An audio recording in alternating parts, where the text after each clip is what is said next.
to c4, using the fact that the bishop is vulnerable on b5.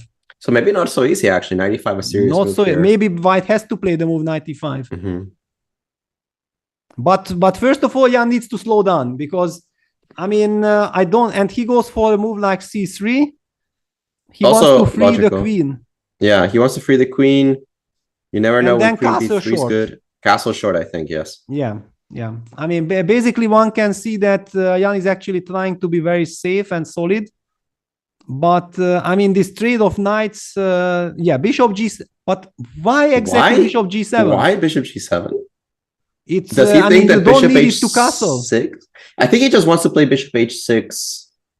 Ah, he wants to play bishop h6 check, of course. Yeah. Wow, wonderful idea, actually. Bishop g7, it's connected that after the move queen c2, preparing short castle would run into bishop h6 check.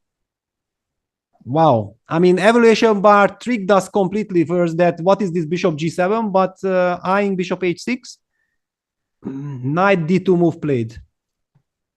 So trying to block everything bishop h6, after bishop f4? h6. F4, ugly but effective. Yeah. Yeah, you have to, right? There's no choice. Yeah, okay, we can give up the bishop, but we don't feel like. No. That seems wrong. Not, yeah. Yeah, so we are forced to go f4, and okay, if black wants, black can be super solid with f5, of course. Yeah, but it doesn't feel like you played bishop g7, bishop h6 to force your opponent to play f4 just so that you can play a symmetrical structure. It feels like at that point, white will be relatively happy with what's transpired. Yeah, another big question to me is that how ambitious is Hikaru at all, or he thinks like, all right, I lost with white, now I just want to be as solid as possible, because after all, it's a symmetrical position, yes? Yeah, bishop h6 played, f4 played, f5 played, very professional by both players. Yeah, we're going to reach a rather symmetrical position very soon. I mean, but hang on, there is one big effect, yeah, that if, for example, white takes on e4 and black recaptures fe, then the bishop on h1 is kind of dead. Yeah, but I don't... And maybe you can just try to set up something. Okay, hang on, I'm blundering the rook on f8, but I mean, slowly you can maybe even prepare b6, king b7 and squeeze. I mean, you can play queen d7 long castle, right? Yeah, I mean, you can do what what I'm saying, that it's symmetrical, but still black is slightly better because. All right, but I don't think that your bishop on h6 is a big deal. What if I go knight f3? Yeah, knight f3 is a clever move. But can I play g5? We're about to find out because knight f3 played. Knight f3 played. The big question is, can we break with g5? Although, if you do that and I take on g5, knight takes g5, queen d2, is that so clear? Knight f7? It is very clear. Pardon me? Oh, I just missed that move. That's a nice move. That was my big trick, yeah, the big Chipolito, yeah. G5 on the board. Right into it. Yeah, G5 on the board. But so look at this, computer is not implemented. Maybe you can just play knight e5, of course, knight e5. And eventually you will take, maybe you will hit this knight with the bishop. Yeah, and at some point, because of the entirely close nature of the structure, the bishops don't have that much power. So you'll be happy to trade on e4 for white. Yeah, actually, bishop e4 is kind of annoying. Bishop, queen e8, really. Queen 8. Where is this queen going? I feel like both players are very nervous. Yeah, I would be very nervous if I was black also. I'm allowing a move like queen b3, queen takes d5 in certain situations, but I guess it just doesn't work out. Yeah, I'm wondering if Hikaru is hinting at some queen h5, queen h2, bishop takes e2. He might also just want to castle. Ah, of course, yeah. Yeah, he just wants to castle. That's the point. Yeah, that's actually a very clever point. The queen is better on e8, slightly better than it is on d8. Exactly. And also protects the bishop on b5. Protects the bishop, yeah. No, actually, the more I see it, the more I like the move queen e8. Yeah, especially once you reveal that black is threatening to castle, it makes a lot of sense. And the evaluation bar is driving us crazy. I feel like it's only there to confuse us completely. I thought that was the purpose of the evaluation. Definitely is. No, this is crazy because black has played pretty logical moves. I didn't really know if bishop g7, h6 was that strong, but it's also hard for me to believe that the bishop on h1 is better than the one on h6, right? Just because you have this idea of taking on e4. But it might be the case. Yeah, it's a very big question. I mean, the position is so confusing because white is also trying to castle, I guess. Yeah, I mean, the king on c1 is feeling awkward. But how do we do that? Do we have the right to just lose a tempo on queen c2? I think you do. I mean, queen c2, bishop a4 is not an issue. Queen h5 is something that's possible, but it looks so risky. I mean, it's a typical move that both sides are afraid of a move like queen h5. Right, right. It's hard to say. Yeah, hard to say because putting the pressure on e2 at the same time, oops, this mouse is too clever. Putting the pressure on the e7 pawn as well from the bishop on h3. But super tense moment. Jan is taking his time. What is he thinking about? I feel like eliminating the knight is maybe too early, yeah, because then black opens up the f file. And what's the benefit, right? The knight on e4 is not attacking anything right now, and there is no possibility for black to retake with anything else than a pawn on a later move. Yeah. So you might want to keep that in your pocket. You never know when it's going to be useful. I don't think bishop e4. I really do think queen c2 is the most natural move in this position because you want to get the rook involved. Also, you never know when the move c4 is good. Yeah, I mean, it's also a very typical move in all these structures. Yeah, that breaking with c3, c4. And then taking on e4. Yeah, I mean, okay, let's take a look. Yeah, it's a small little move, but how does black react to it? Because you could castle, but I think white will be happy to castle back. Yeah, I mean, okay, let's just check it out. Yeah, castles. And white has not given up on any of his ideas. By the way, now queen on e8 is stuck, yeah, because you can never leave the e7 pawn.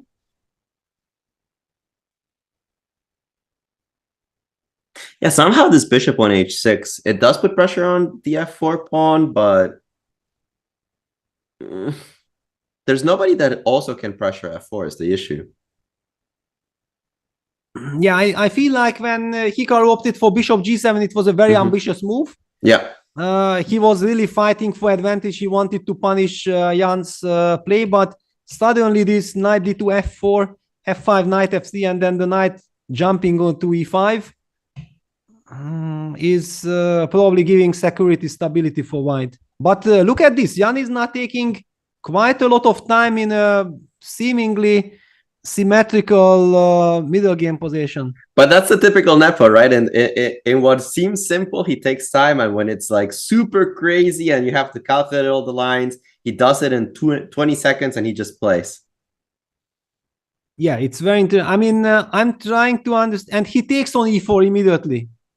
Yeah, that's a curious decision to me. That's a very curious because we were not sure at all that this fe4 and then opening up the pressure immediately is a clever choice. Yeah, so what's in his mind after f takes e4? He doesn't move like... Thing is, like, e3 you just castle, right? I don't even start looking at bishop takes f1. Also, like, bishop takes f8 at the end, bishop takes f8 works. So, not e3 with the idea of queen g4. I don't think that this actually deals anything. You can even take on f1, but even if you but also just to highlight even that you just can also castle, yeah, and then walk away with the king.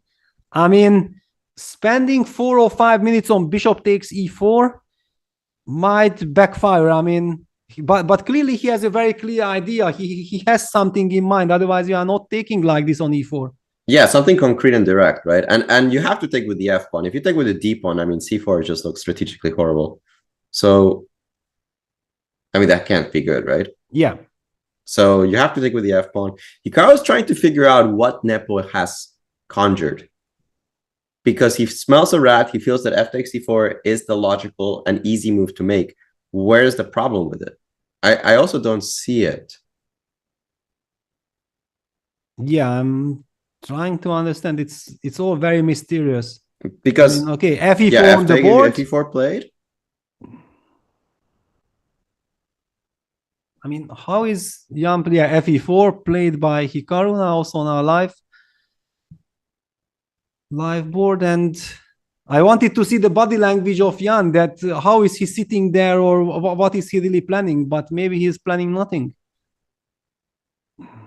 Nothing is blitzed out. Queen d2 played finally. Yeah, this is a strange moment to have blitzed out a move to have taken on e4. Sorry, Queen d2. Is this really the logical follow-up you wanted after bishop takes e4? Why not just play queen c2?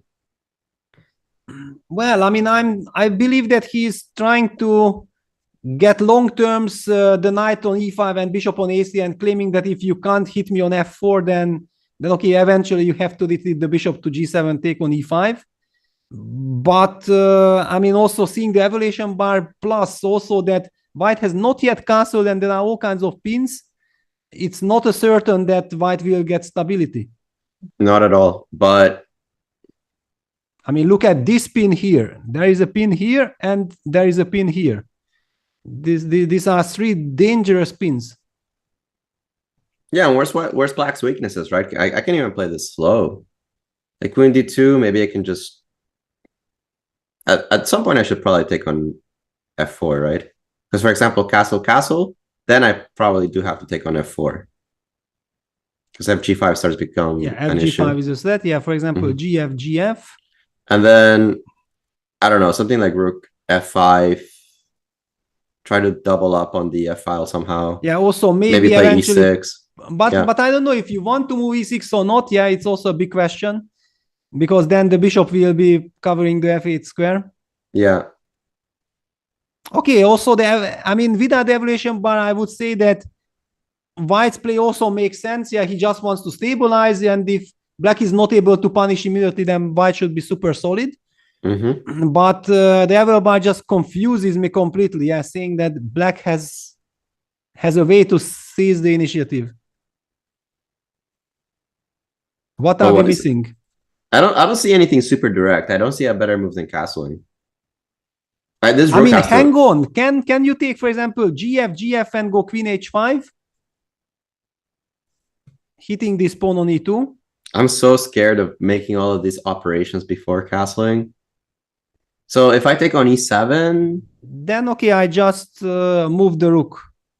I don't know, maybe even to e8. I want to hit you on it, but this is also very speculative. You have bishop g5. Bishop g5, yeah. Yeah, you have too many moves. It's too risky. It's a little bit hard to keep control of that position. Yeah. I mean, okay, I could try to take on e2, but it's also speculative. Yeah, not easy. I don't know exactly what computer has in mind. Yeah, queen d2. Yeah, Hikaru doesn't know either because he sees the ideas, but hasn't committed to any of them just yet. I don't know. I think it's all, yeah, g takes f4 taken. GF, and we're being told that GF castles is the computer suggestion. And the other one is draw agreed. What? Wow, the tension. Wow. The tension, and it means that we will have an Armageddon deciding the title. That's insane. Absolutely. I mean, one could feel that both players were just too nervous in this game. What? Oh man, I didn't know there was a draw offer rule. No draw offer rules in this tournament. Well, who thought that it could ever happen, right? I mean, wow. Well, I mean, okay, the whole point is that we are not missing out on any action because that's what they're here for. They're here. They were nice people. They knew that we want to also see the Abdusattorov Magnus Carlsen game, and that their match, they wanted to feature it uniquely in their Armageddon. Exactly. It makes perfect sense. Let's also then immediately switch to Abdusattorov Carlsen, where Nodirbek needs to strike back. Yeah, being behind a point, Magnus is leading 2-1. And what? Okay, let's start because now probably people will think a bit just to know how we reach this position. Yeah. Again, some Leningrad Dutch. Yeah, we're considering all of these structures as quite natural, but I'm a little surprised that White's king ended up on the queen side. Yeah, it's connected with queen e1. Yeah, if queen you e1, would have yeah. placed queen d2, then probably we would have seen short castles. Bishop b5, long castle, knight g4. e4, giving up the bishop like this. Bit surprising. Takes, bishop c6, g4, queen d7, queen h4, long castles, the current position. Looks fine for black, unless something like queen h7 ever works, but... Okay, it's also nice. I mean, let's give credit to both Jan and Hikaru that we can also now appreciate Magnus's final game. Well, we'll see if it's his final game, right? We're cheering for an Armageddon in every single match, so I'm going to be cheering for the players that are currently on -1, still in their last chance in this event to improve their standings. Let's see if Nodirbek can force off an Armageddon against Magnus Carlsen. He'll need to win this one. I honestly always like the pair of bishops, and unless there's something concrete, I don't know what white has for them. Yeah, also in a must-win situation, of course. Very nice pawn structure, yeah, this b6, c5, controlling the knight on b3. Of course, white's main trump in the position is the knight on f3. But, and I don't know what to think of this pawn structure. It's a bit weird. It's aggressive, but at the same time, it's a little weakened, right? Your pawn on g4 is kind of always hanging. It's vulnerable to breaks like e5, f5, even g5 in some occasions. It does provide space, I suppose. Yeah, rook g1 or rook f1 to e1 is played. But I just can't identify myself with white's play. That's my problem. No, I don't either, because giving up the bishops in return for this kind of space, if the knight on b3 maybe had the potential to go somewhere useful, I would think maybe, but it's kind of a very restricted knight, and I don't know. I don't see where white's play is exactly. Yeah, I mean, giving up the dark square bishop and not achieving anything real big for it. Okay, one could argue that maybe white can try to lock that bishop out of the game, but I don't really see it happen. Then whenever white pushes e5, black's knight on c7 will be very powerful, maybe jumping to e6, maybe d4, knight d5, and then targeting the e3 square.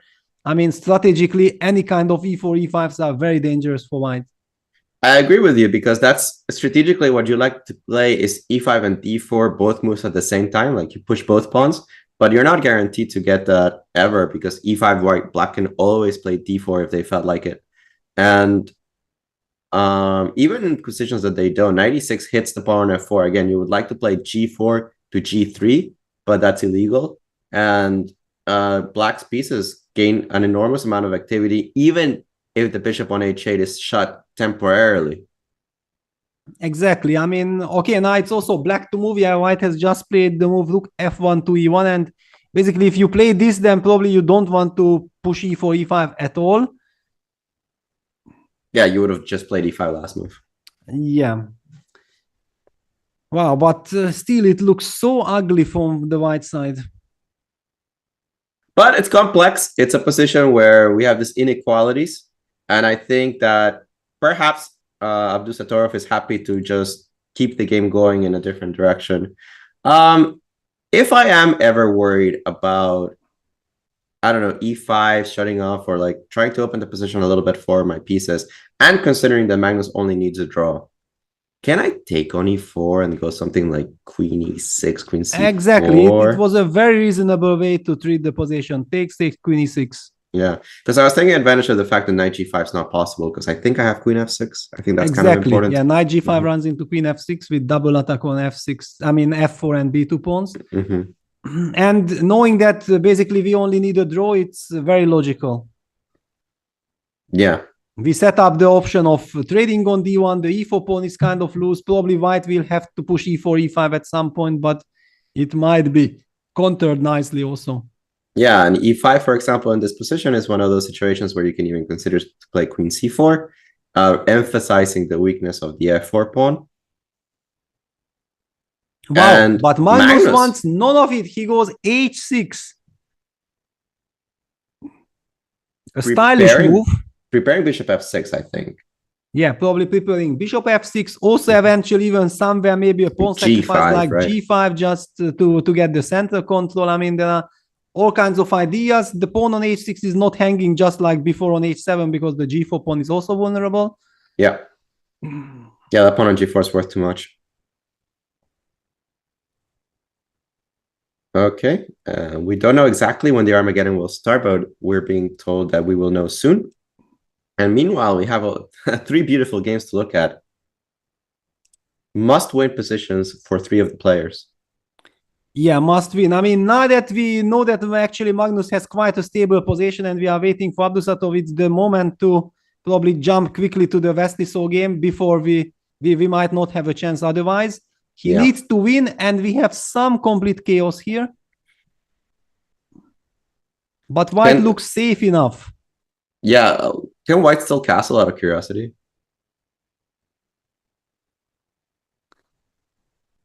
Wow. Let me see the moves. I mean, okay, White can castle long for sure. Yeah, Black is opening up with e5. I think White can castle either direction still. Yeah. Yeah, but I don't really believe that we ever want to consider casting short. Yeah? Yeah, you never know. So what do we have in the position? Black has a lot of space, but also runs a bit of a risk of being overexpanded. Yeah, especially bishop h1 like bishop to e4, right? Yeah, trying to stabilize the situation. Okay, basically we can conclude that it's a mess. Yeah, Vesti needs to hope for a bounce. Yeah. But let's use the momentum and look at the Magnus game. We have action. So after h6, White opted e5, knight d5, knight e5, bishop takes e5, fe5. So at least White got rid of Black's 2 bishops, but on the other hand, Black is sitting very nicely on some lovely squares in the center. And will you obtain even more lovely squares as g5, knight f4 kind of speaks for itself. The knight will be great on that square. I think that it'll be difficult for White to evict it. It's time to get this knight on b3 in the position. And unfortunately, any move that moves the knight right now has the drawback that a2 is hanging. So perhaps you need to start with a move like king b1. Yeah, usually when you have long castles, then king b1, a3 are super useful. But in general, I feel that if Black gets some time to stabilize, then time is probably on Black's side here. Right. And as you mentioned, yeah, this g5, knight f4 is very tempting. For example, king b1, g5. Queen. Yeah, the engine bar says equal, but I like Black. Yeah, I mean, especially really we like Black because we also know the match situation. We know that the pressure is on White. Yeah, White needs to create something, and Black is just trying to be super solid. How do you create a mess here? I think you need to start with solid moves. I mean, the pawn on a2 with the queen on e6 already targeting it, at least indirectly. You're going to have to defend it at some point. Yeah, king b1 is very logical. Okay, he opts for, I mean, Nodirbek opts for queen g3 first.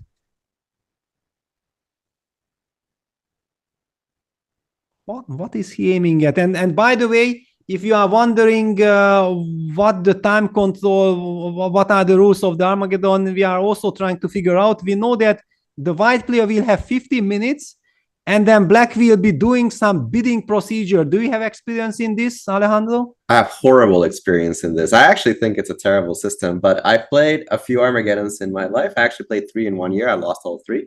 And one of them was for the US Championship here in St. Louis. I was playing against Kamsky. And we had this bidding procedure that it started at 45 minutes. It was a very weird bidding procedure. I actually bid 19 minutes, 45 seconds, and Kamsky bid something like 20 minutes. And I got to play with Black. We had drawn all the games up to that point, but the time difference was way too big. And I just got crushed in that game with Black and lost the title.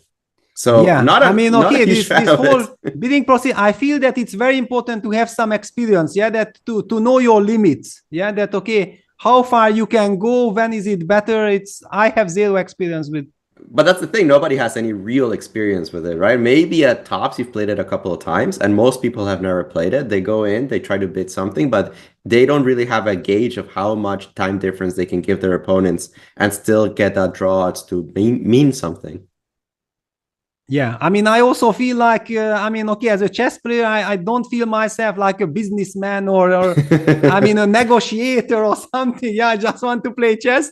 And if before the game, I'm already, out of my comfort zone, if I have to make up my mind that how far do I go, then my opponent beats something, and then I have no idea. I would feel lost already. And of course, this is compounded by the fact that you just come off two very intense games, right? Because by the time that you get any kind of bidding procedure, you've been playing a mini match against your opponent. You've either just survived or just let a win go. Sometimes it's just there were two boring draws, but you're already in this mindset. Let's play chess. Let's play chess. I'm in the inertia, and then suddenly you have to think about like time controls and like how much time you want to spend. It was really bizarre. I hated that system. I'm glad they got kind of rid of it for the US championships, but yeah, at least it's fun and interesting and new and exciting. That's the thing I can tell you about it. I mean, okay, knowing already and sensing how nervous the players were in this so-called classical rapid Fischer random game, then I can imagine that right now with all this bidding procedure, it should be immense pressure on both of them. Absolutely, and we see now that Nodirbek's engine evaluation has improved kind of steadily through the last few moves. And all the more interesting because Magnus has played some very nice sensible moves. Yeah, like he went knight c7, trading the bishop, getting the knight to e6, a lovely square hinting at d4. I mean, I believe that we would love it, humanly speaking, but seeing the evaluation bar confuses us. Yeah, because this looks like a lovely Rosolimo, where you just got their knight to e6, white overexpanded a little bit to e5. Somehow your king ran to the queen side. We'll ignore that fact. But besides that, it looks like a kind of nice Sicilian where you force your opponent to go e5. Wow, and we get information from Soti. This is valuable information. New position will be drawn for the Armageddon, and players will have time to study it for only 5 minutes. Can you imagine that? Yeah, that's crazy. 5 minutes. Absolutely. I mean, the game that decides the championship, new position, all the tension, bidding procedure, and then only 5 minutes. Okay, it's a brutal format. And everything will start. So the entire process will start after all the games are finished. So we're going to be able to focus entirely on the Armageddons and the process behind it, because we'll also, I assume, we'll be seeing the bidding procedures.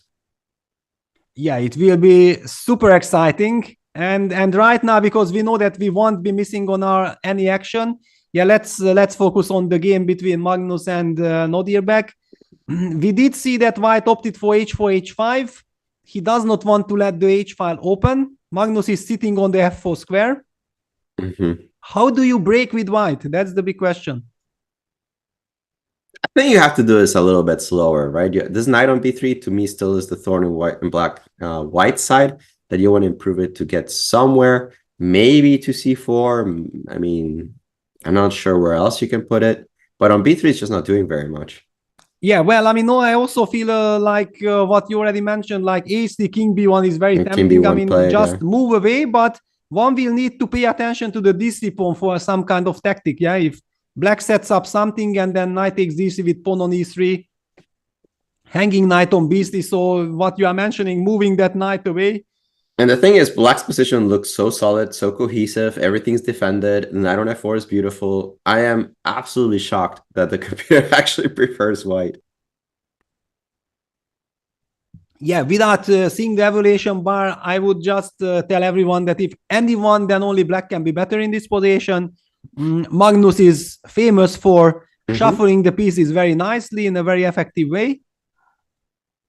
But let's see what's in store for us. I mean, Nodirbek is very aggressive. I mean, is there an argument that trying to go knight c1, knight e2, eliminating this monster knight? I think that you can make an argument that that's the best move, but in a must-win situation, are you really that happy to keep shedding pieces off the board? At some point, you're going to have to come up with a real plan to win. And the moment you go knight c1, like black can even think of rook d4. Let's trade more. Let's trade more. Let's trade more. I win is the same as a draw. I don't care. Yeah, perfectly fair. I mean, he's now playing queen f2. It's eyeing the c5 pawn at the same time doing nothing. I mean, often doing nothing is an art by itself. Yeah, No, this is one of the hardest things to explain. I felt in the 2200 to 2400 bracket, that the best move is usually doing nothing and just do nothing, and that doing nothing is actually really hard in chess. Yeah, that how do you keep everything, and then this tiny little move that you spot, which maybe improves the position, maybe not, but definitely does not worsen, gives the opponent a chance to go wrong and just keep the status quo. And that's the key, right? Not make your position worse. This is one of the specialties of Magnus, that he makes tons and tons of moves without even making his position worse. That's the tough part of doing nothing. Yeah, now talking about doing nothing, then king b8 is maybe doing something. Yeah, maybe just getting the king to 8, just in case, running away from some action on the c file could make sense. I actually really like the move king b8 specifically, not even sure about king a8, because in so many positions where the queen on c6 disappears and then a queen comes to f3, the king already covers the entry squares on b7 and a8. Yeah, I mean, clear. And Magnus goes for rook d7 to d5, also just basically eyeing the pawn on e5, protecting the pawn on c5. Makes perfect sense. I mean, I really feel that eventually we have to see knight c1, knight e2, because if we eliminate that knight, then suddenly there is at least some target in black's position. But as you mentioned, after knight c1, we have to reckon with rook d4. Yeah. That's a problem. Yeah. That is a problem, because as we mentioned, it must win the game. You need to keep those pieces on. Yeah, very, very tough. I mean, we also see Nodirbek, a super fast player, taking his time because he's just not sure at all how to handle this situation. He's stuck. It's completely stuck. I mean, basically, okay, one can give an argument for h3. Yeah, it's definitely useful. But hang on, a3, does it run into some queen e6? Yeah, queen e6, you target g4, you target maybe rook d3. Exactly. Actually, I mean, for example, just to highlight that if white protects with queen f3, then maybe rook takes this is something to consider. And then c takes d3, queen takes b3. Of course, white will have the rook takes f4, queen a8. It's very sharp. Huge mess. But we see the sensible knight c1, however, met by rook d4 instantly by Magnus. And I think that's what we were harping about. The moment that the knight moves, rook d4, trade. Difficult for white to play in this position. It also hard prevents the move knight e2 immediately. If you take on d4, that's a concession. Love the move rook d4. Love the fact that it was played quickly. Bounces the move back to white, and the time pressure accumulates and accumulates. 3 minutes and 30 seconds for Nodirbek to make 5 moves. But 5 moves that are quite crucial. He needs to try to do something in this position. Yeah, and okay, if we would know that the match is tied and okay, white does not need to win this game, then it would be a different situation. Like this, knowing the result, actually totally just different. So much easier to be black. Right, so much easier. It really affects the game, right? And there we go, the concession. Rook takes d4, rook takes d4, a clear concession. You didn't want to give this rook the ability to go to d4, start targeting the pawn on g4 at later occasions. But he needs to do something. He needs to try to find the ideas. Yeah, and he opts for rook f1. Clearly, he wants to prepare knight e2, opening up the f file. But I mean, where does this lead? Yeah, because even after the trade of knights, then black will be very comfortable sitting with queen e6 or rook f4. And why not queen e6 immediately? Yeah. I mean, of course, you can do it, and also that you will have this rook f4 protecting the f7 pawn, and I'm just not seeing ideas for white here. No, me neither. Yeah, okay, so basically Magnus in a very comfortable situation. Just a very quick update on the Fedosseyev-Vesely Soul game. I'm not seeing Vesely winning this. Black needs to win this. Black needs to win this. Yeah, good luck. Okay, this is... I mean, it's another position where if black just needs to draw, yeah, I mean, we can talk about this position for a long time. Black needs to win. Oof. That's it. Yeah, basically it's match over. I mean, it's a horrible position. We jump back to Magnus. Now we know that Vesely in a lot of trouble. And Magnus goes for queen g2, using the momentum. What is the point here? If you take rook f7, you just go rook g4? You say that you're faster? Oh, takes. Okay, white has to go for this moves. And the big question, do you take or do you still play a move like king d7? Yeah, but actually maybe rook g4 is very strong. You just take, okay, rook And then takes knight c7, f4. knight f4, yeah, and you are also setting rook g1. Yeah.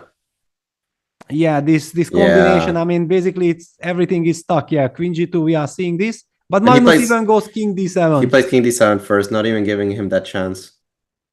No, this looks atrocious. g4 is going to hang. This is some nearly winning endgame for rook h7, black. rook takes g4. Actually, white is pawn up, but if you look at the position, you just don't feel that. Yeah, it's no. I mean, black can go rook h4, threatening rook h1, knight f4, and then the g pawn marches. Okay, knight f4 is the same.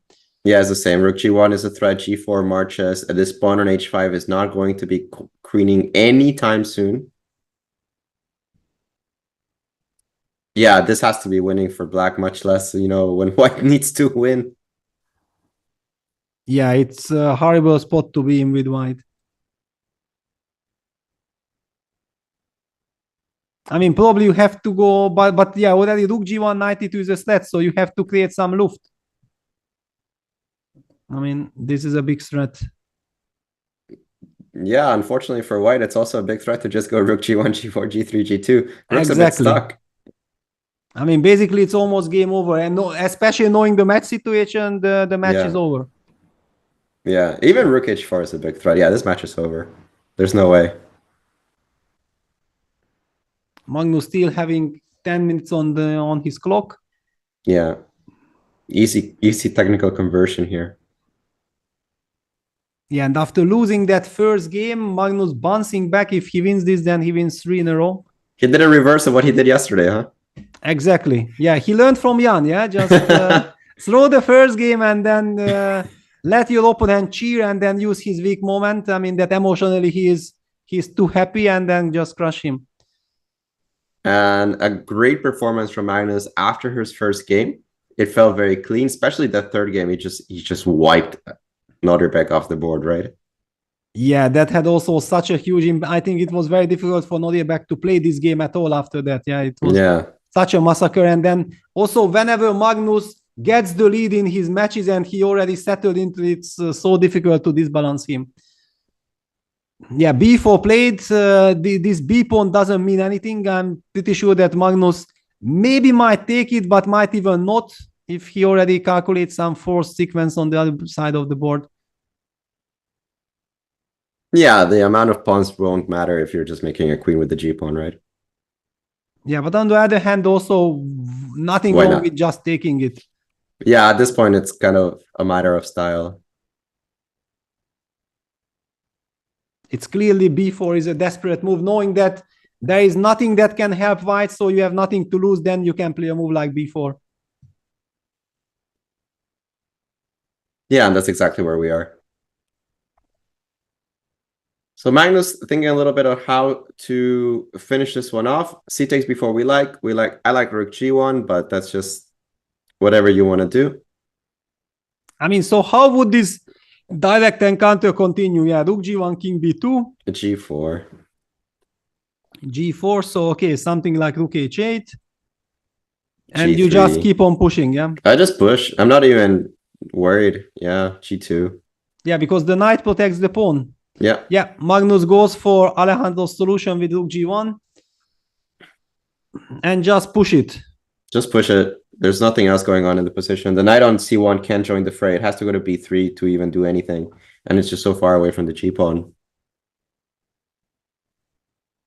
Yeah, completely hopeless. I mean, basically, Abdosatorov didn't get a chance to really put up a fight in the last couple of games.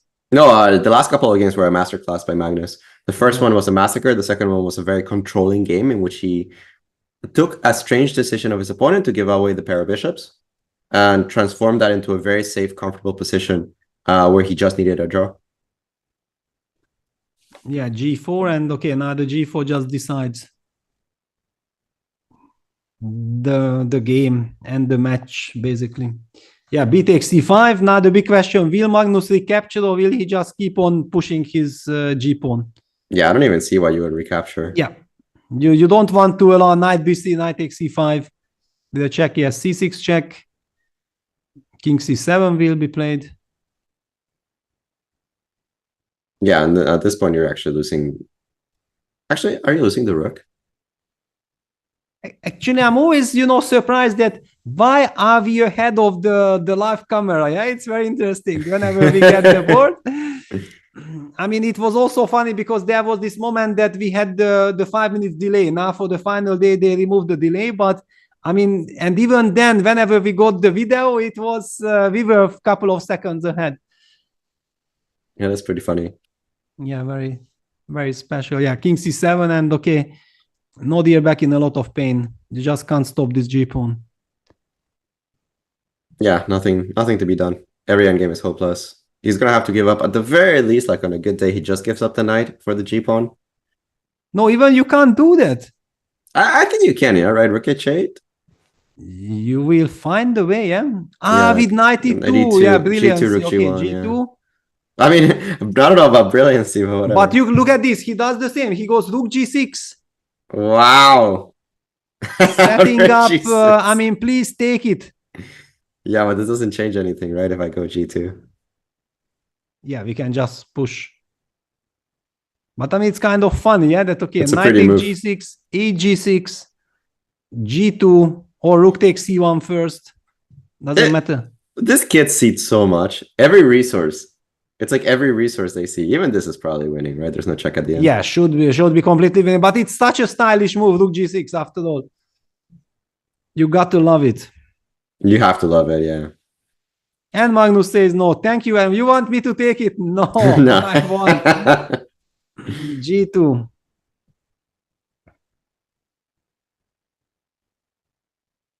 On the board.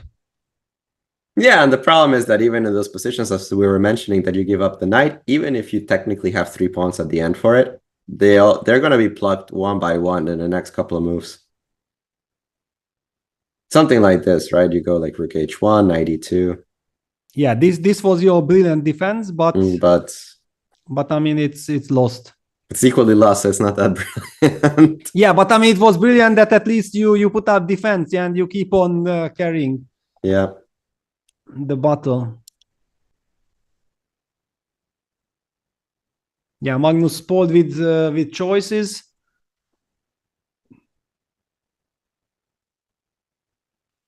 Does he even yeah, he goes Rook E1, stopping Knight E2. No brilliancy. Oh man, he didn't even want to give him that opportunity. Yeah, Rook E1, very, very cruel. I mean, Magnus should be actually quite happy with his performance today, but I know him, and we all know him, that he's kicking himself not being in the finals today. Yeah, especially the fact that in so many games, he had so many problems, right? He didn't really show his best chess. It felt like he was playing very good chess and spoiling it over and over again. And that seemed to be the theme through the tournament. And of course, he pulled himself together in the last 3 games. He just played brilliantly, every single one of them. But the way that they started was not confidence building. And that's it. Abdusattorov resigns. Magnus Carlsen secures the 3rd spot. There's the handshake. But we all know that Magnus is very disappointed. Yeah, definitely. Yeah, and Nodirbek is the one that actually looks crushed. Well, after losing 3 games in a row, and also let's not forget that he got some incredible lesson yesterday by Hikaru as well. Yeah. So basically, from his last 7 games, he lost 6. Scored 1. Yeah, he scored 1 point. Yeah, he just. But okay, I think that this is also some incredible lesson for him. Yeah, I mean, playing these matches against Hikaru and Abdusattorov, also the group stage where he was dominating. But I mean, these are valuable experiences that will help him grow as a player. Yeah, I mean, these are kids, and in a few years, they're going to be using all of this experience they gathered against the other players. Fascinating to see where Abdusattorov goes with his career, but already very accomplished at this young age. I mean, winning the board rapid. Yeah, and then also basically being the driving force of the Uzbek team, winning the Chess Olympiad at the age of 18 already, getting 2 incredible titles. Yeah, just unbelievable. Yeah, a dream come true for any chess player, and the amount of effort and talent that you see from these young players is amazing. And I remember playing Abdusattorov at Fischer Random and being incredibly impressed at how resourceful he was. And this was when he was like 12 or 13 years of age. So now he's an established super grandmaster.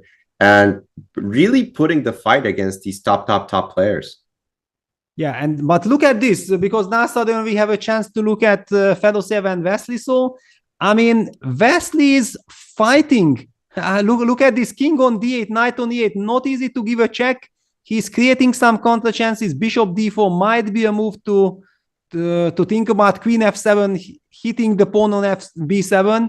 That's the problem for black. Yeah, the pawn on b7 is way too weak, and you can't give it up. That would be a new queen almost immediately on the board afterwards. So you have to defend, keeps the queen on g7. And yeah, again, I mean, winning this with black, I don't see it. Although, kudos to Wesley, because I don't know how he got this good of a position from the one we saw the last time. Yeah, definitely his position improved. He needs to play for a win, so he tries bishop d4. It's always lovely in these structures to be able to place your bishop on d4. Offering your opponent, please take it. Yeah. He might. It's not like it's a bad move in this position. Exactly. He might, and then try to get the knight to d3, which would be a blockading knight. But he can also just ignore it with a move like king b3, or then queen g2 suddenly will create some mess. Actually, it might.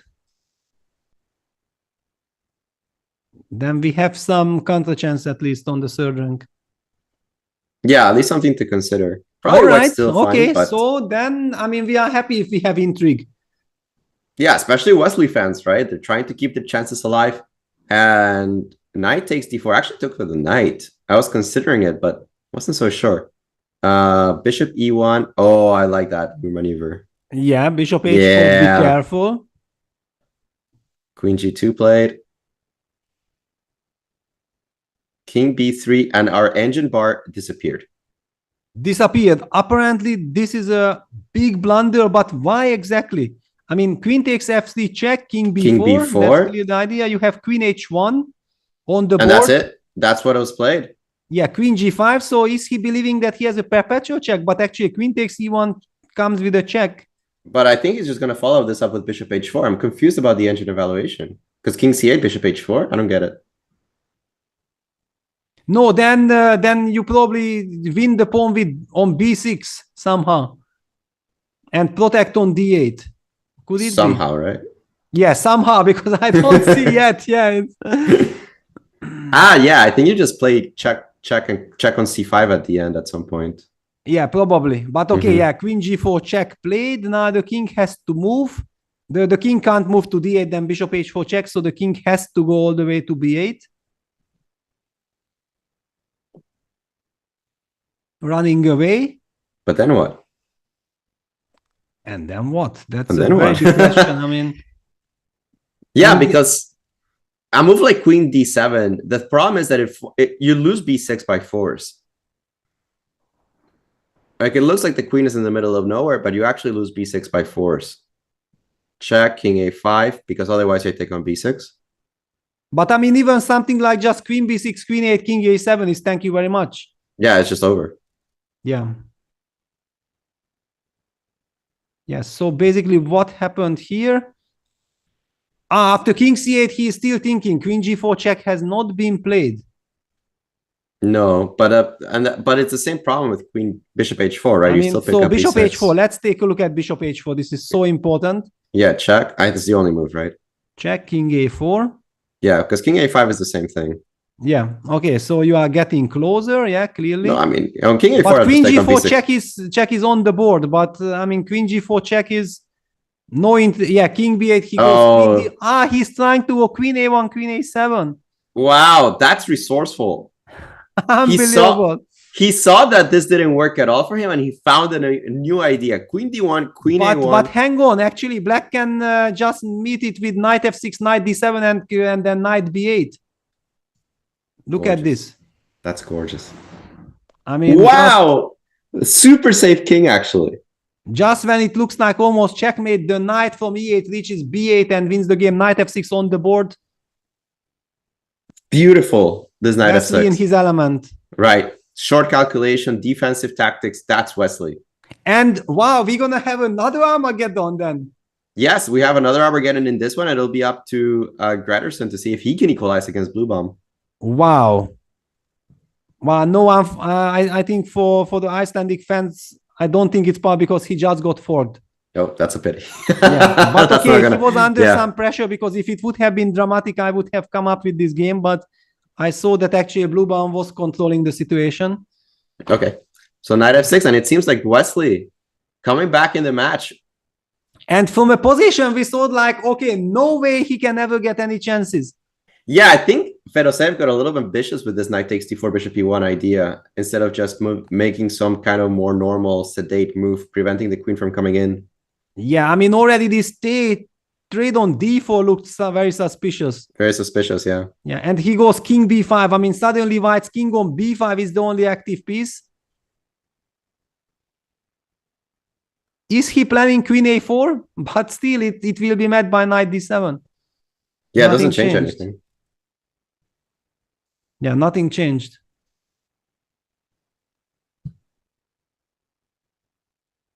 What? Wow, what kind of jumps? Did he play knight e4? But what was wrong with... I don't understand what's wrong with queen a4. Wow, the move that we mentioned, yeah, that queen a4 is there. But what was wrong with it? Who knows? Maybe nothing. That has to be a professional, right? If you take on e1. He wanted to play knight c5 maybe. But I think I get to the end and I go queen f8.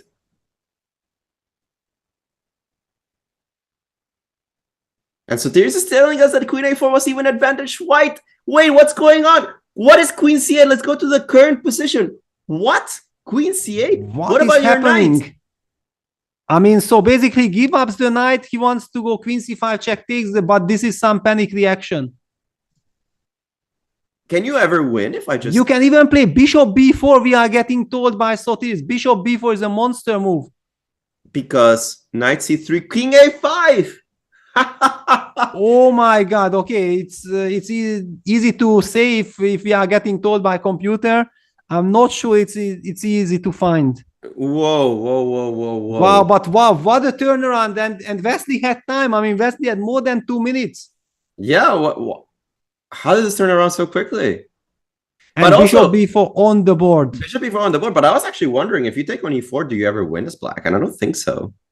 Yeah, I mean, this whole sequence of moves of after queen g4, queen h8. I mean, queen but how do you move this knight from f6? Yeah, it gives you the stability. Takes queen g4, suddenly after queen h8, queen g6, hitting the knight and hitting the pawn. Wesley clearly panicked. He opted for queen c8, and now bishop b4 is very strong. Super strong. Super strong. That king on b8 so weak. And the knight on e4 is semi-trapped.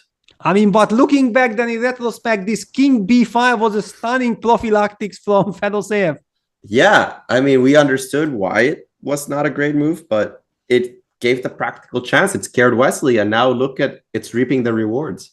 Wow. I mean, I really feel like it's our fault because we were calling it another Armageddon and we just jinxed it. No, they wanted us to focus on the World Championship Armageddon. Yeah, that's I mean, Wesley is just too much of a gentleman. Too much of a nice guy. Yeah. Wow, but I mean, I think he will go crazy after this. Yeah, this is a pity. This is a huge pity. I mean, after coming back and having a chance of tying the match and then having a shot, I mean, it's clear that 5th place is not that decisive. I understand he has been the champion, but I mean that there was a chance. This will hurt him. Yeah, this would hurt anybody, right? Queen d7 played. Queen king d7, a5, knight c5. King a5, knight c5. And why is this finish? I mean, it's, yeah, bishop takes e5 takes. So we are expecting some check and then queen g7. Or d6 first, I'm not sure. Or d6 first, yeah. Unbelievable, because the problem that black's king is in the mating net. Queen f6 played. Looks good enough to me. Touching the pawn. Anything that touches the pawns and starts threatening things on the dark squares. Yeah, Bluebam has won his game. Yeah, he's setting up the pieces. So Matthias Bluebam secures the 7th spot. Queen f6. I mean, what an incredible endgame. Black is 2 pawns up, but is lost. Queen d6 check, king a8. Can you even just play queen c7 and then d6, d7? And then just run, right? But d3, d6, d2. Yeah, and then d7. That's it. That's it, right? On the board. Yeah, it looks like you run, but you run faster and faster. You run faster anymore. And wow, what a comeback by Fedoseev. He let this one go for a second, but Wesley panicked in time pressure. And Fedoseev with a big win here. 3-1 over Wesley So. Yeah, even there was a smile on Wesley's face. I mean, he thinks like, yeah, how did this happen? I just can't believe it. As he's putting up the position and look again, at this. Yeah, they're analyzing the position. It was so fascinating. Yeah, he can't believe it. And he knows. He immediately puts the knight on e4. He knows that that can't have possibly been the correct move, that was what started his demise. Yeah, Wesley going crazy. I mean, okay, everything is under control, and then suddenly white has nothing better than to go king b5. Nothing really changes because the knight is ready to defend after knight d7. I mean, basically then in this position, any move wins for black, a part of this knight takes e4 business. Yeah, he just went in the wrong direction. Yeah, just keep that knight. But on the other hand, also knight e4 is so tempting that white is kind of pinned. We are setting knight c3 check, whatever. Yeah, it's just unbelievable. Yeah, but even after knight takes e4, apparently after queen g4, there was some kind of win, right? I thought our engines. Yeah, but here apparently queen a4 was already strong. Yeah, but it's a logical move because queen a4, queen a7. Yeah, but this is what we were arguing that, okay, it doesn't feel like it's winning for white. No, actually, I thought it was just a draw, but we were told that it's better for white, not just. Yeah, not maybe just draw, white right? just plays bishop b4 and then queen b8, queen c7, just slowly like this. That's crazy. Yeah, and this is what afterwards I think the players analyzing that against queen g4, queen h8. Queen g6, he should queen have knight retreated f6, the knight back to f6. And Sotir is telling us that that's indeed the correct evaluation, that black is winning in this position. And Wesley, with the intuition that he messed it up here, absolutely on point. Yeah, wow. I mean, just get that knight back to f6. And first of all, you are setting queen e8 check. Yeah, trading the queens would bring you to paradise, because then everything is safe. So probably white would have played a move like king a5 or king b4, whatever, but it's a completely different story. Yeah, it's a crucial tempo at that point. Yeah, I'm not so sure what you do with it, but yeah. Yeah, wow. I mean, unbelievable kind of stuff. But basically all other matches have finished, and we can focus and devote ourselves to the grand final, the Armageddon game. Okay, let's see the results. Jan Nepomniachtchi Hikaru Nakamura match is a tie 2-2, and we're gonna see the Armageddon game soon. And also the new position will be drawn. The players will have 5 minutes to prepare for that game. And white gets 15 minutes, and black is kind of forced to bid. Yeah, and this will be also very interesting. I hope that we will be seeing this procedure. Magnus Carlsen, after losing the first game, bounces back with 3 incredible victories and seals the third place. He wins 3-1 against Abdusattorov. Fedoseev, wow, almost a miracle comeback by Wesley, but finally Fedoseev managed to turn the tables again at the end and won the game, and he wins the match 3-1. And Matthias Blubaum also won his match 3-1 against Gretarsson. Congratulations for the winners, and all eyes, of course, now on Jan Nepomniachtchi Hikaru Nakamura final. Absolutely, can't wait for the Armageddon procedures. We're going to be told very quickly how this is exactly going to happen and when we're going to have them. But Armageddon to determine the Fischer random world champion of 2022. It's going to be a thrilling battle between Nakamura and Nepo. Can't wait for it. I like how the players set up the pieces, but they always by nature set it on a classical chess position. Yeah, we are waiting for all the information, all the dramas to happen, because okay, Armageddon without drama is just impossible, and with title on the line, I don't know. I mean, we couldn't have asked for more. No, absolutely. This is going to be all eyes on one game. And I am curious on how much time the black player is going to start in this one. And look at this. We are seeing the security check. Hikaru, I have seen him there already. The arbiter is in good spirit, but the players are for sure very tensed. Yeah, everybody getting checked there. Look at this. Yeah, Jan is also there. Hikaru is coming. What's going on? I think these are the score sheets where they bid for the time. You are an expert. I will leave it to you to explain all these finesses. Well, now they have score sheets. They were just told me to write it on a random piece of paper and hand it over. Oh, wow, what? I mean, this feels so much like a different game than chess, no? I mean, right. Bidding procedure. They have an envelope now and everything. Yeah, I did this back in 2013, one of the pioneers. Yeah, look at this. Hikaru is hiding. I think Nepo is also trying to find the hidden spot. A little corner. He's going behind. Oh no, the camera is following him. He's trying to hide. Nowhere to run.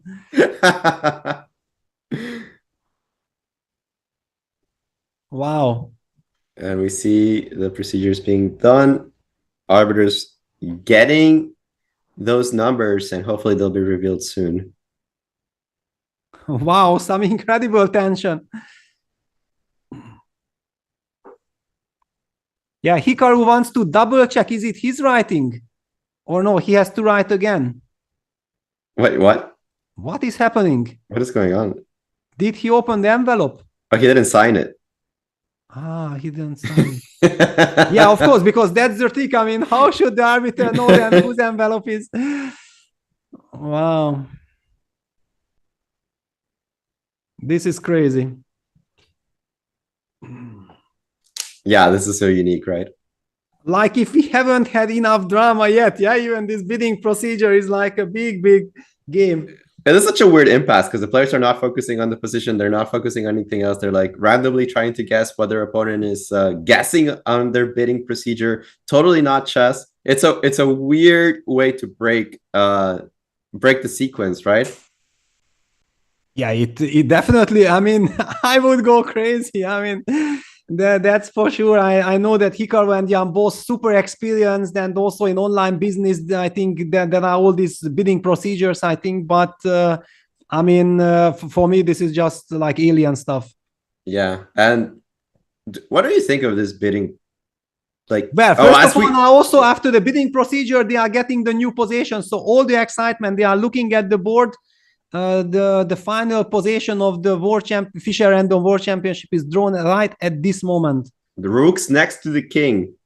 Oh my God, that's the position Niels hated the most, and he explained that those are the toughest position to play with. Knights next to each other, rooks next to the king, bishops on both corners. Wow. And the players will have only 5 minutes to make sense of all of it. Let's try to make sense of it. We got the white pieces, by the way. No. Yeah. Now we see Nikita Vityugov and Jan Nepomniachtchi. Nikita is there to second Jan. Mm-hmm. And probably Hikaru will talk to Wesley if it's allowed. I'm not sure because I think that if Nepo can talk to Nikita, I think that you should be allowed to. Yeah, but the point is that you had the right to register one official second for the tournament with whom you can talk. Yeah, and then Wesley is a player. Yeah, it's like a very interesting situation. I don't know what's going on. Do you know if Chris Littlejohn's there? Yeah, I haven't seen him there.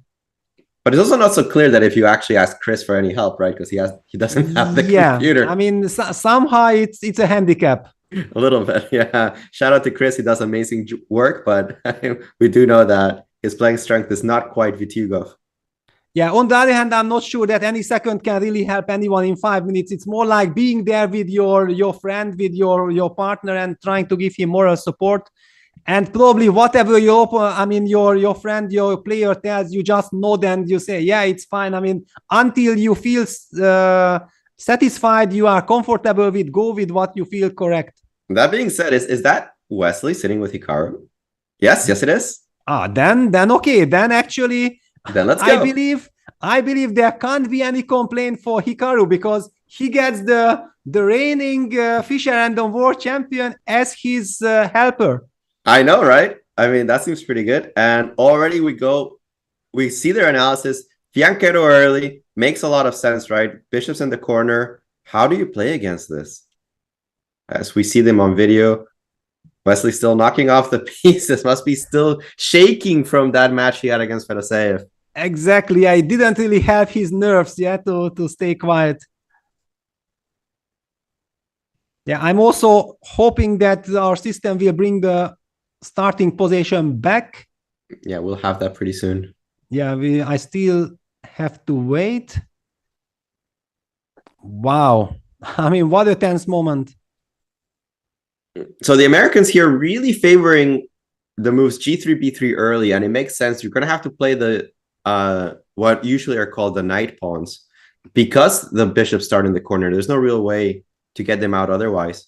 So favoring that early, but the question is, how do you follow it up in the center? Do you go D4? Do you go E4? How does that affect the rooks that are starting on B1 and D1? Such a complicated position. I can totally see why Niels was not the biggest fan of yeah, this type he always of setups. said that, yeah, this is the toughest of them all. Now we see Nikita and Jan in action.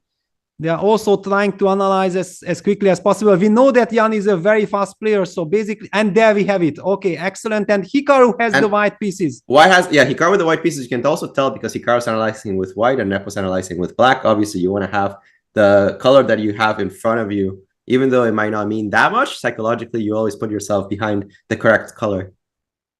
Yeah, for sure. And wow, king on c1, rook on b1, rook on d1. Now I'm seeing what you have been talking, but whatever you are mentioning, if I don't see it, it's so difficult to visualize the Fischer random positions, right? It's just a completely different planet. Yeah, and this one in particular is so difficult to understand. You have to move the rook from d1 to be able to castle long, as weird as that sounded. If you want to castle short, you can't move the rook from d1. You just move the rook, queen from e1, the knight from f1, the knight from g1, and then you can short castle. But that takes a while. That takes quite some time, and that's the trick, yeah, that whenever you move the rook in order to prepare a long castle, then you already signal your opponent that, aha, long castle is coming, yeah, so he can adjust to the situation. Yeah, it's a funny position in that sense. Now, because the bishop on h8 is not defended, do you ever start with the move b3 trying to lock it out, or do you give priority to actually unlocking your own bishop? Hang on, you had this sneaky look at Wesley's and Hikaru's preparation. What they were discussing? They were discussing b3 g3 and then a combination of either e4 or d4. And but yeah, the big question is that, for example, b3, if I play b6, then how do you continue? I think they were looking at lines like e4, e5. Ah, like this. Okay, yeah. It makes a lot of sense, yeah. Yeah. And then black can also be harmonious with g6, white can also be harmonious. But the big question is that in a decisive game, in a must-win game, do you want to settle into the game, but also giving your opponent a chance to settle in, or you want to try to grab the initiative right from the go? Yeah, it's a very tough spot. I think you want to grab it from the get-go. We have action and b3, b6, e4 on the board.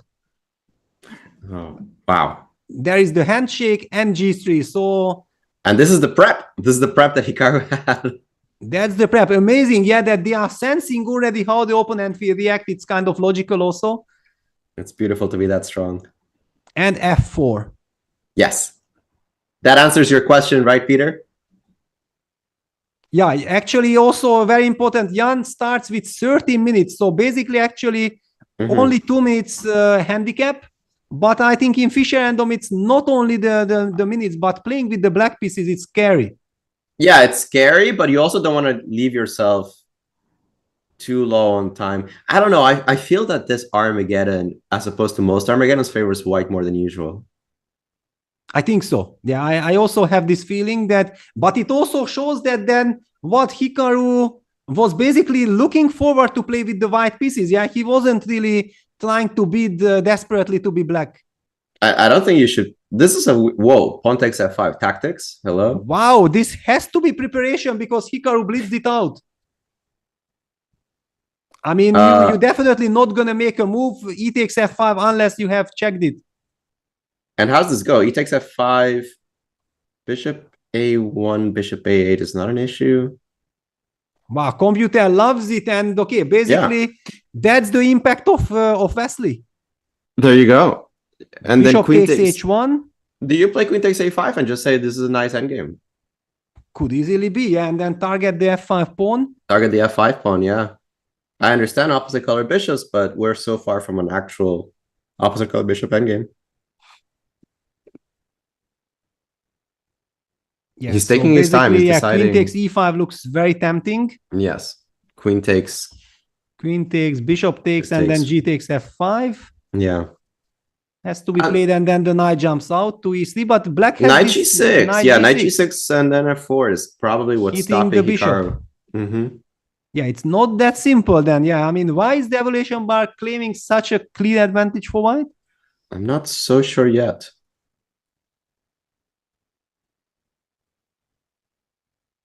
But on the other hand, it's clear that what we have seen so far is kind of prep, but the players didn't have much time. Yeah, so basically one felt like this is kind of comfortable, and okay, you have to live with that.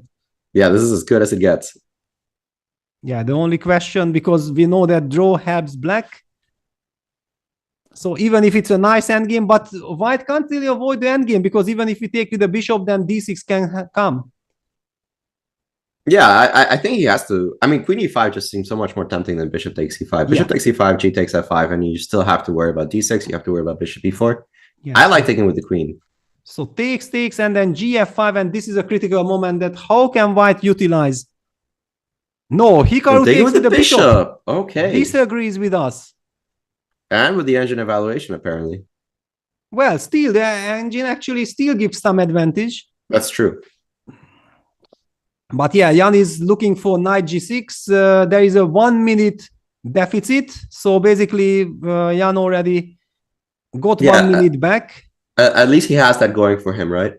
Yeah, but the big question, Hikaru goes now, bishop c6, sidestepping this knight G6 tempo. And the big question is, how will black defend the pawn on F5? Bishop c6 played. But wow, hang on, now white can sidestep the queen trade. Yeah, knight e3, right? Knight e3 played. I don't know. I mean, maybe I'm biased because I know that the black only needs a draw, but not trading the queens is a surprise. To me too.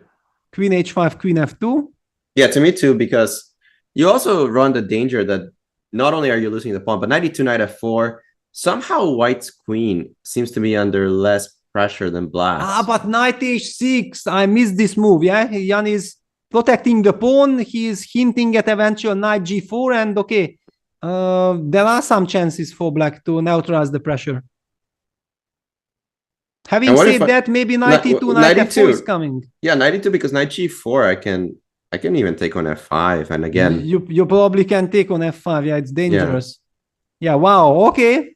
Not out of the woods yet, but we do see the evaluation bar giving advantage for white, but black is still in the game. Yeah, it's not a huge advantage. It's a slight advantage here for white. You can kind of tell because of the structure, but a lot to be defined in the next few moves. The knight coming to g4, trying to simplify. Black has a couple of easy moves ahead of him. King b7, knight e6, try to consolidate his position, get rid of the weakness on f5, and if he's able to do that, he'll be in a clear-cut goal towards the world championship, just trade pieces. But for the time being, Hikaru has the timing to try to blockade the pawn, try to actually maybe even take the pawn. And knight e2 already on the board. Yeah, knight e2 played. It's very logical to bring that knight out. Knight f4 is coming with a tempo, blocking the pawn. And we should mention, of course, the time control, that the players will not get any seconds. This is an Armageddon game. Yeah. You play with what you got. Yeah, Hikaru with 15 minutes, Jan with 13. We see that the clock situation more or less already leveled out, but Hikaru has the advantage on the board. How much we don't know exactly, but certainly it's a pleasant position. I like the way that Jan has played the last few moves. Knight e6, and he's tactically defending f5 instead of tying his pieces down. He's taking advantage of the fact that h2 is also threatened. The move king b7 is super logical. The king is very happy on this square. You never have to worry about any kinds of tactics against it. And again, D4. What Boom, on earth Hikaru. is this? Weakening the e4 square. What? It's a desperate move. It's an I need to win this kind of move, right? Yes. I need to win this. Otherwise, it would never ever been played. Oh my god, yeah, knight g4 played immediately because I like knight g4 a lot. Yeah, you remove the knight which covers the d5 square. I think that Hikaru will be in a state of shock blundering knight g4. Yeah, this is like the worst timing for it, right? For the white side. Absolutely. I mean, okay, any knight takes g4, f takes g4 is the total catastrophe for white. You will never generate any winning chances. Queen takes f5 is the critical move, but even queen takes f5, knight takes f5, knight h2. Why is white better? Looks good enough for black, yeah. Yeah. And there might be even something more. I don't know, even moves like queen h6 are super tempting. Queen f5, queen f5 yeah, just goes for the endgame.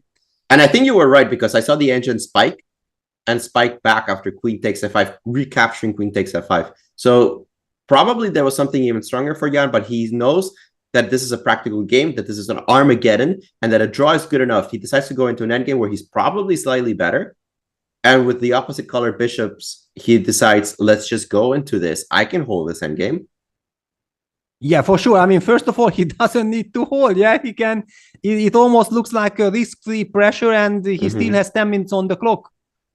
Yeah, he's doing great. Yeah, what a turn of events. I mean, it looked like after move 7 that Hikaru will be able to squeeze this position forever, risk-free and play quickly, and it might be very unpleasant. And all of a sudden, what a turnaround. Black is just completely safe. But I think that's the problem with Armageddon's, right? There's no such thing as risk-free because anytime you make a draw, you lose. That's true, of course. And okay, bishop e4. I don't think that Jan is playing the most ambitious way, but he doesn't need to be ambitious. Yeah, why be ambitious when a draw is just as good as a win? D5, maybe a symptom, knight g5 kind of plays knight itself. Knight g5, yeah, covering the f3 square, protecting the bishop on e4. Yeah, rook's coming to f2 too. This is very annoying, actually. Yeah, knight f4 had to be played. And maybe simple chess, no? Something like rook b8. I mean, the good news for Hikaru is that at least he more or less stabilized the situation. But I mean, stabilizing in a game where you have to win, it's not an ideal scenario. Yeah, there we go. Rook b8, just bring everybody to the center. And this is what we've talked about in many positions, is how easy is it to play for one side or the other? Yeah, now king b2 had to be played. Now the rooks are connected. But the point, yeah, bishop f3 played. The situation is that in Fischer random, and that's why we were speculating that it's kind of tricky to be black because there are so many dangers, and all of a sudden this is like a normal chess. It's just a lovely position for black. Yeah, it's normal chess, and this is the greatest danger of Fischer random positions, where you get an unpleasant position that's just chess, and that's exactly what we have right now. Yeah, now after d6, the big question, of course, very tempting to simply ignore that pawn and play c5, but then Hikaru will get some knight jumping to d5 and eventually going for e7 square. We see c6, knight c4. Yeah, Hikaru is fighting rook e7, knight e5, some ideas there.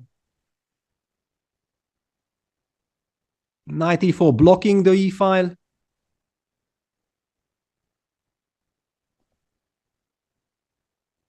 And then Jan is probably trying to bring that knight back. Yeah, so knight e5 been played.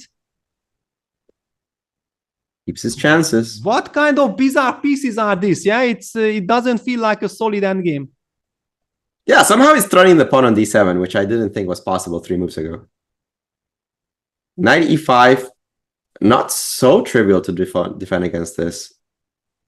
Yeah, actually, I'm really not liking the way how Jan handled this. I mean, it looked like it was such a total control, and Hikaru managed to bring some life into this position.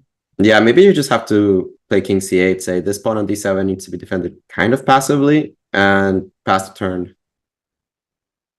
But I mean, also we have some really awkward pieces with black. Yeah, knight on h2, bishop on f3, like the pieces are a little bit overloaded. Yeah, any kind of rookies, these are possible. And the other problem is that actually now the position forces Jan to spend time, and this is a very dangerous situation. He takes pawn c3 and the evolution bar jumps.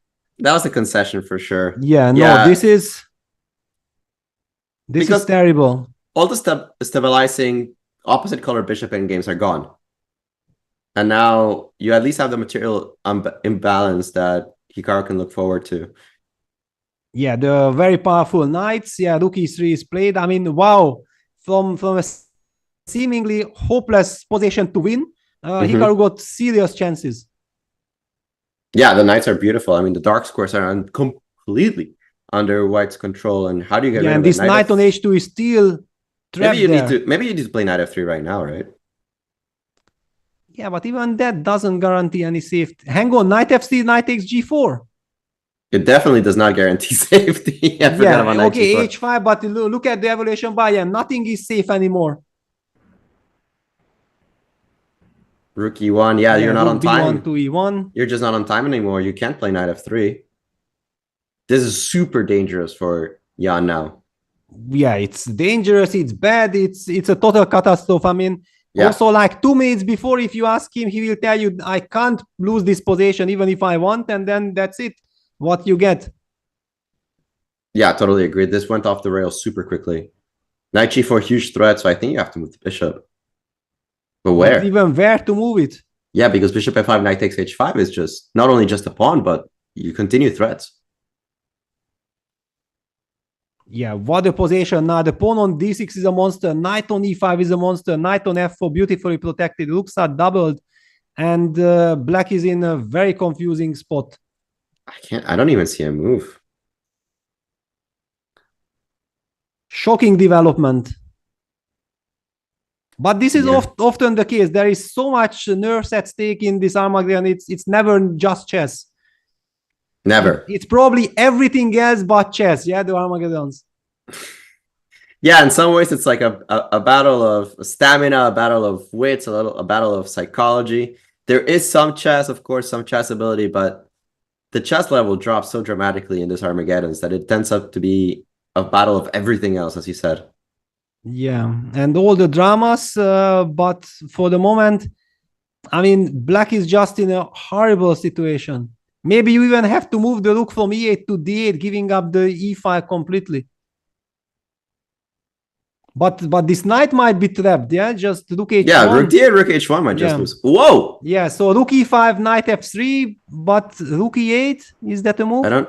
Yeah, rook e8, rook f6, probably this is what Jan is trying, then rely on some h4 counterplay. You can even play rook d1, right?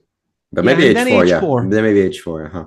Yeah, basically I would even say that it's because the position looks so bad, it's kind of trying to create some confusion, but h4 will be met by rook g8.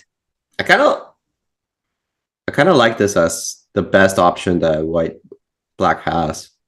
Yeah, I mean, otherwise it was practically lost, but knowing rook Hikaru, yeah, he's so sharp, rook h1.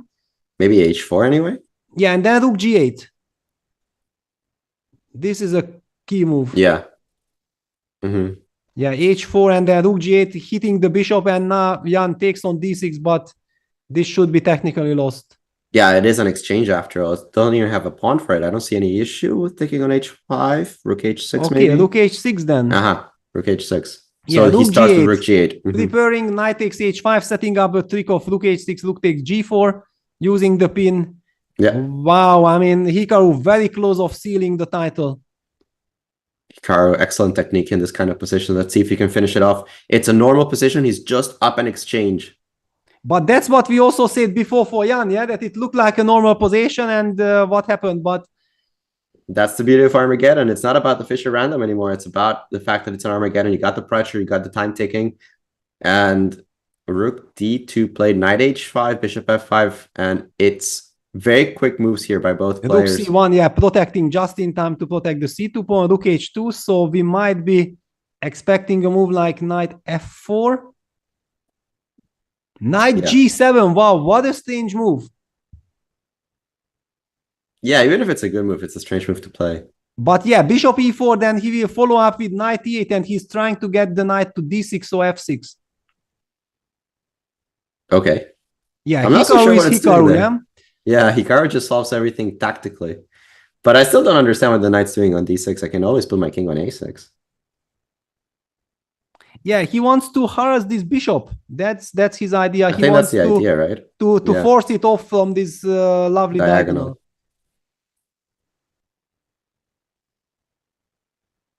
And if I play a move like bishop g6 in this position. Bishop g6, yeah? Yeah. And then with knight e8? Then knight e5.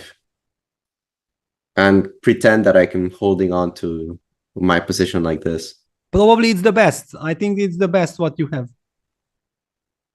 Jan goes bishop e4. We might be seeing knight e8 exactly. Knight e8 exactly, yeah. Rook h6 protecting from knight d6 and knight f6, but now the rook from c1 frees itself. Yeah, rook d1 screaming to be played here. Okay, rook d1, d5, and then can we try to push d4, c5, create some mess? You definitely can, but I'm going to start looking at rook g7 check, and then where are you going? That's cooling things, rook d1, d5, and then check where to go. It's a problem. It's a very big problem. Yeah. Because you don't want to get stuck goes rook f8, even insisting on some knight f6 or rook f6. Deadly threat, rook f6 followed by knight d6.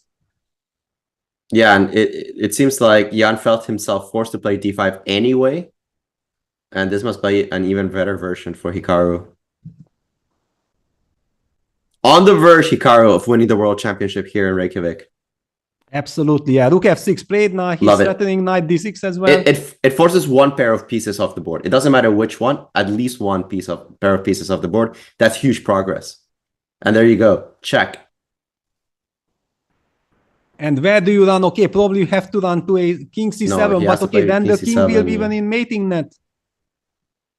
Yeah, it's completely hopeless here. Rook g6 seems easy enough to me. Just hold on to that pawn. Just protecting the pawn, yeah? Just protect the pawn.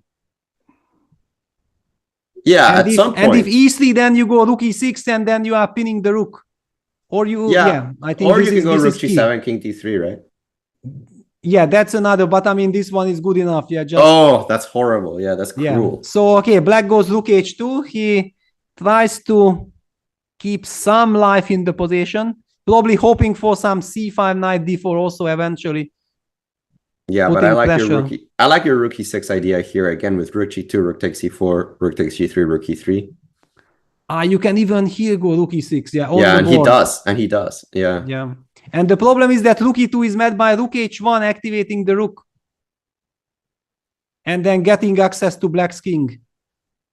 Yeah.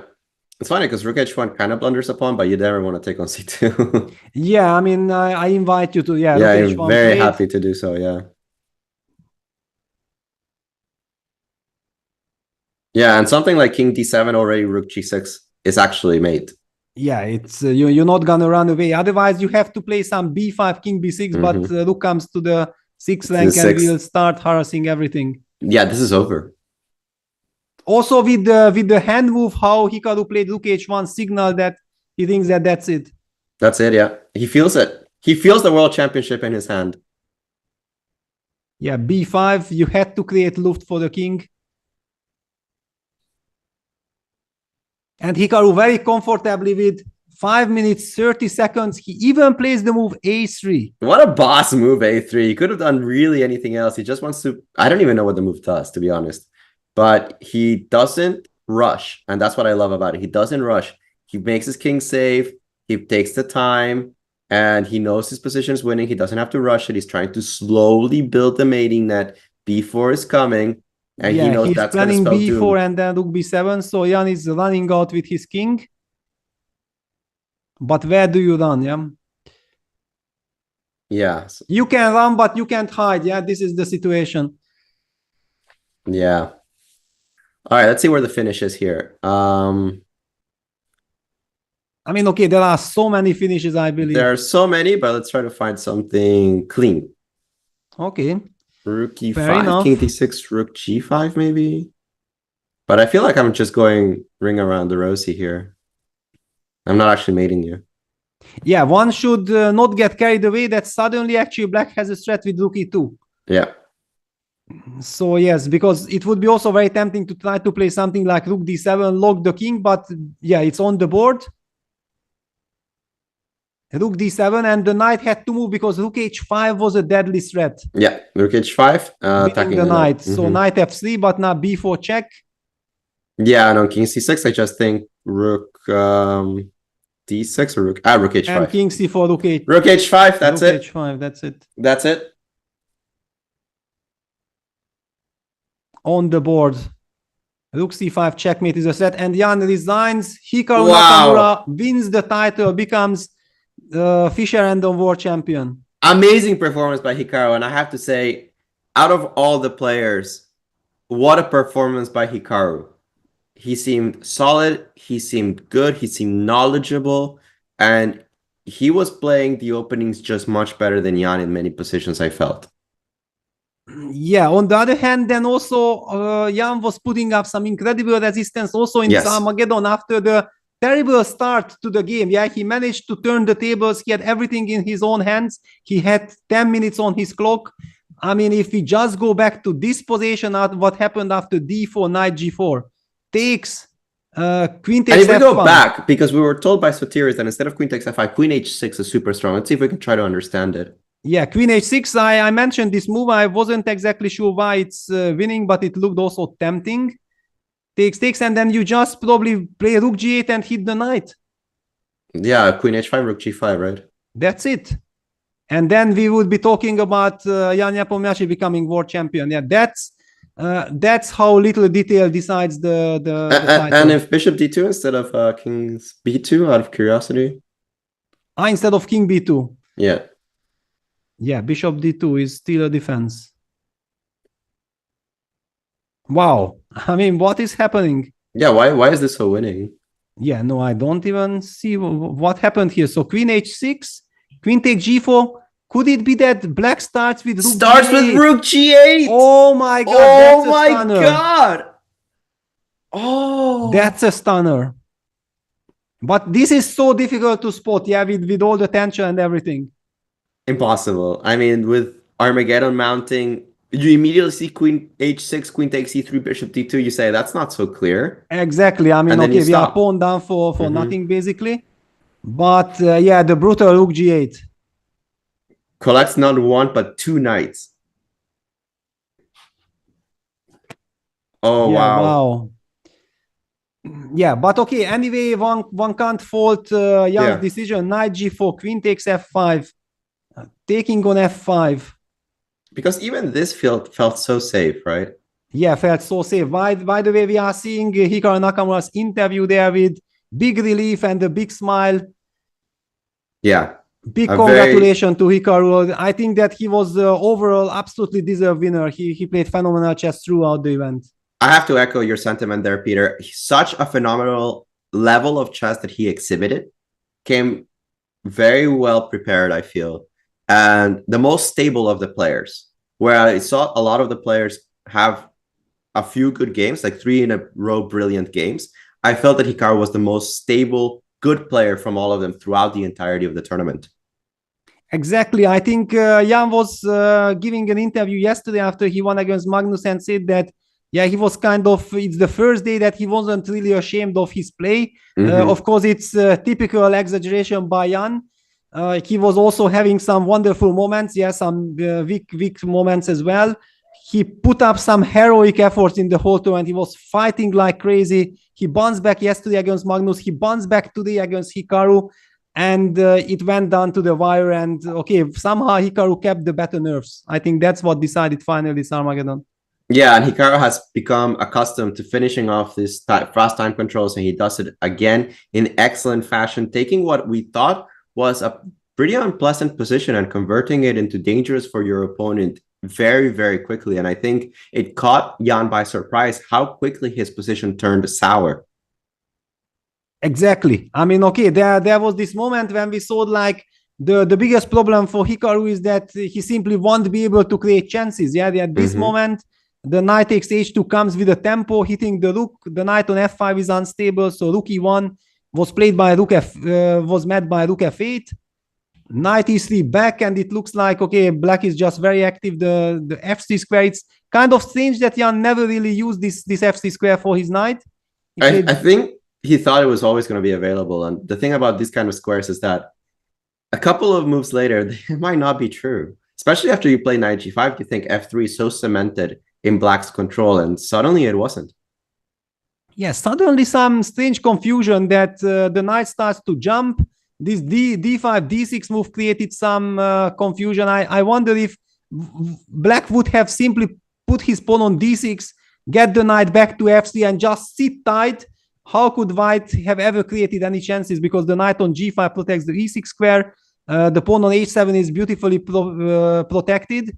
But Jan gave some chance for Hikaru, and Hikaru immediately jumped on it. Rook b8, king b2, and this slightly mysterious bishop f3 move, d6. And from here on, it started to get shaky.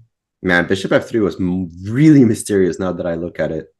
Yeah, I mean, it was just some nerves, yeah, because Jan wanted to get knight e4, get. I understand, but this knight on h2 so desperately needs the f3 square for itself. Yeah, clearly. Yeah. I mean, okay, just again, for example, put the pawn on d6, right. Knight back to f3, and you have like 8-9 minutes on the clock. You play a tempo. What can happen to you? Basically nothing, I guess.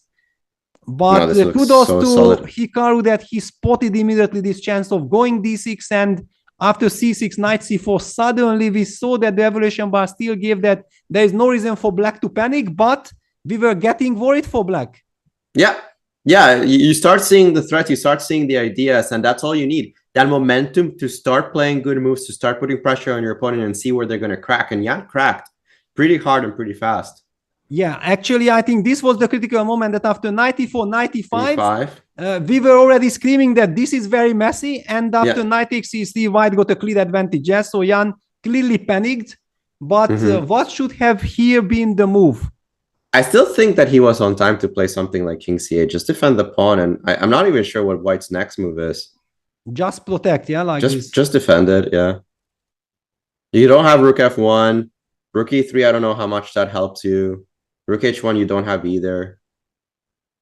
Yeah, okay, rook e3 is kind of tempting, yeah. And then how do you deal with this? And if I deal with this with just knight e3 and knight g4, transpose into some kind of endgame like that. But f3 is then hanging. By who? I mean, how do you trade? Knight takes c3? King takes c3? And knight g4? Like this, yeah. This is kind of smart. Okay, anyway, one could argue that white will be squeezing this position with the knight on f4. Yeah, you could make that argument, although, I mean, the pawn on d6 should be big enough target, right? Exactly, yeah. You have rook f6. You also eventually dreaming of something like this, then clearly wonderful. Yeah, king c8 was a clever move. Yeah, let me check the engine, see if it's an agreement. Yeah, because it's such an important, basically the critical moment of the game. It should have not reached this position, but it reached. Yeah. And after knight takes c3, king takes c3, it was a horrible position. Yeah, king c8, actually, the engine thinks it's slightly better for black. Even thinks it's slightly better for black, yeah? Yeah, because after rook e3, you can just take on g3. On g3, yeah. That was the question I wanted to ask. I don't know if it's working, but certainly the knight on f4 suddenly loses its stability. Yeah, and apparently, okay, again, black is not winning, but white is never winning this position. Yeah, but of course, this is already very tough. I mean, all this knight, I mean, look at these pieces, everything is hanging. I guess the players had some very high pulse rate. It's just so difficult to control these things. Yeah, you just have no idea. Yeah. Yeah, I mean, king c8 would have been the stabilizing move. Very well spotted, Alejandro. Thank you. Sometimes I make a good move, but these guys have to make one good move after another, and it's been very impressive to see them do so. Because again, we have the commentary, we have each other to bounce ideas back and forth with. We even have an engine bar that, even though it doesn't tell us the moves, it goes up and down, so it gives us a little bit of a hint. Meanwhile, these guys, they're on their own. They have like 10-15 minutes to acclimatize themselves to a completely new starting position.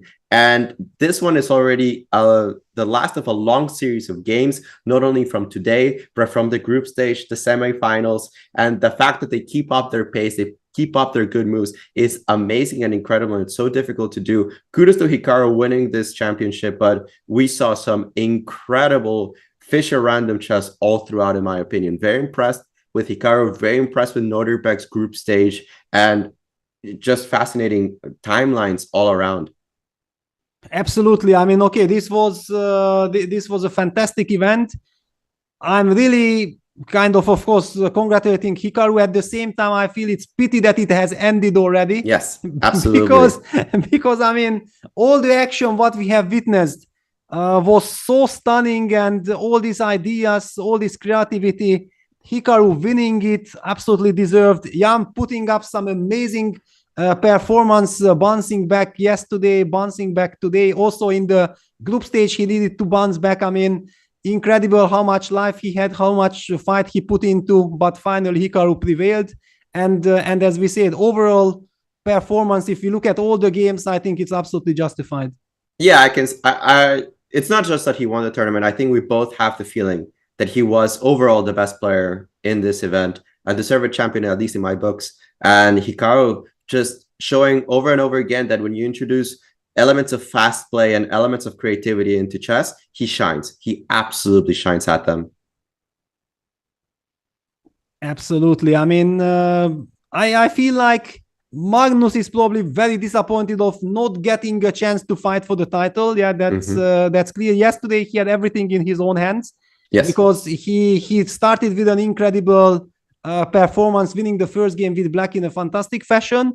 And then suddenly, but this also shows Jan, yeah, that you just show a little bit of sign of weakness, and then Jan jumps at you, uses his chance, fights back, and knocked Magnus Carlsen out of the championship. Magnus had to fight for the third place. He finally succeeded bouncing back today, winning 3-1 against Abdusattorov, but he was just not in the title race. Yeah, but also kudos to Jan Nepomniachtchi. Speaking of bouncing back, he gave Hikaru quite a run for his money because he came back on that third game. He lost early in the match, and then the third game, he comes back with the black pieces. Very complicated position where Hikaru defends, but eventually Jan keeps his cool, cracks Hikaru's defense, what makes a very exciting match.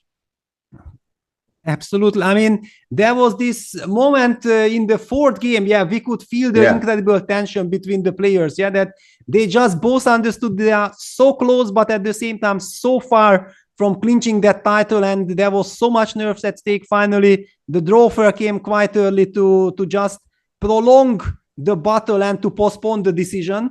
But we know that in Armageddon, there is finally a decision, and there is no way to postpone any decision.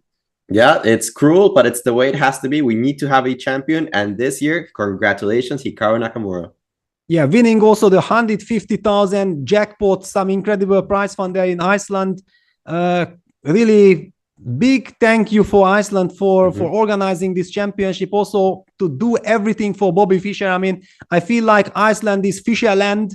It's just unbelievable. It's so touching as a chess player, yeah, because all this history, all this richness, this 50 years of match between Bobby Fischer and Boris Spassky, the legendary World Championship match that all the world still remembers and thinks that it's the greatest championship ever.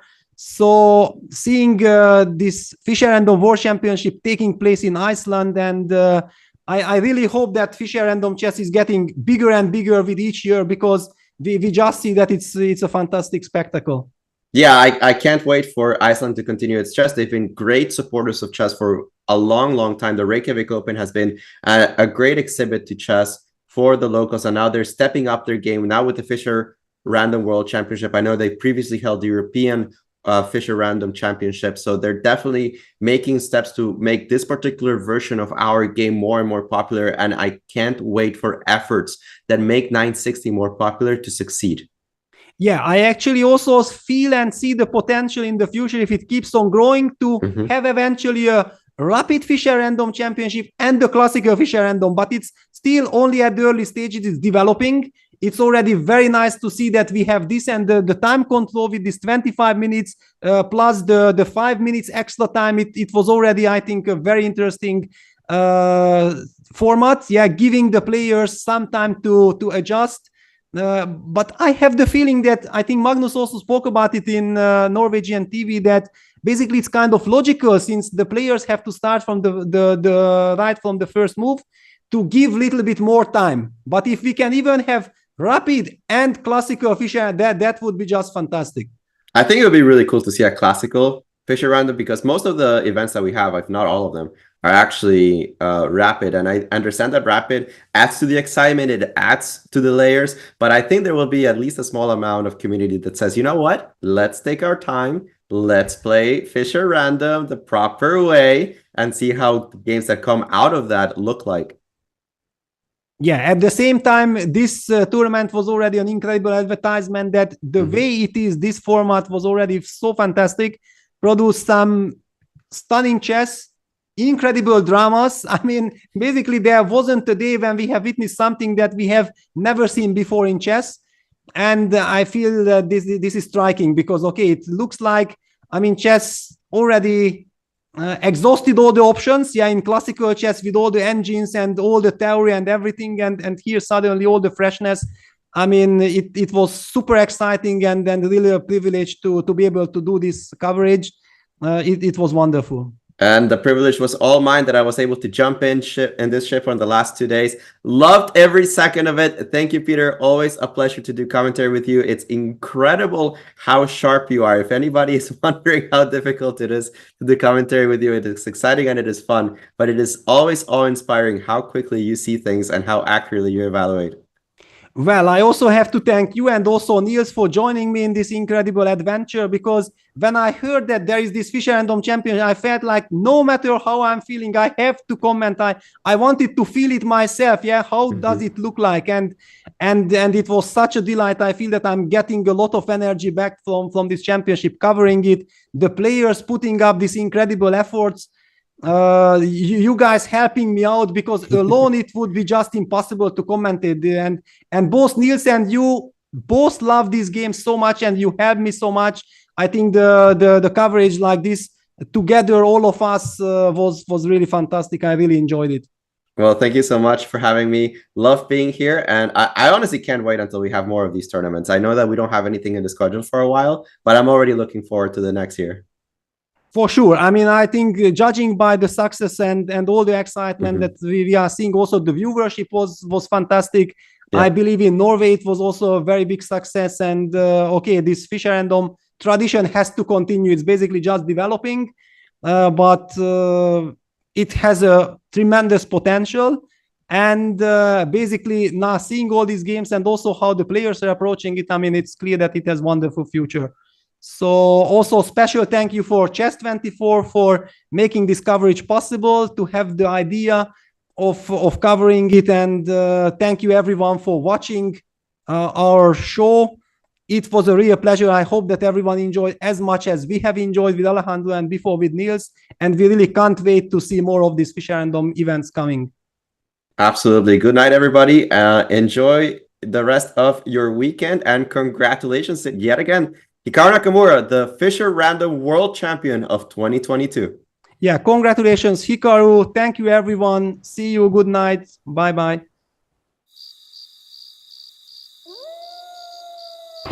Wow, for one split second, the position completely turned. Oh, well, I don't see a move, but Freddy does see a move, because Bishop takes b3. Who is the gentleman or lady under that dummy mask?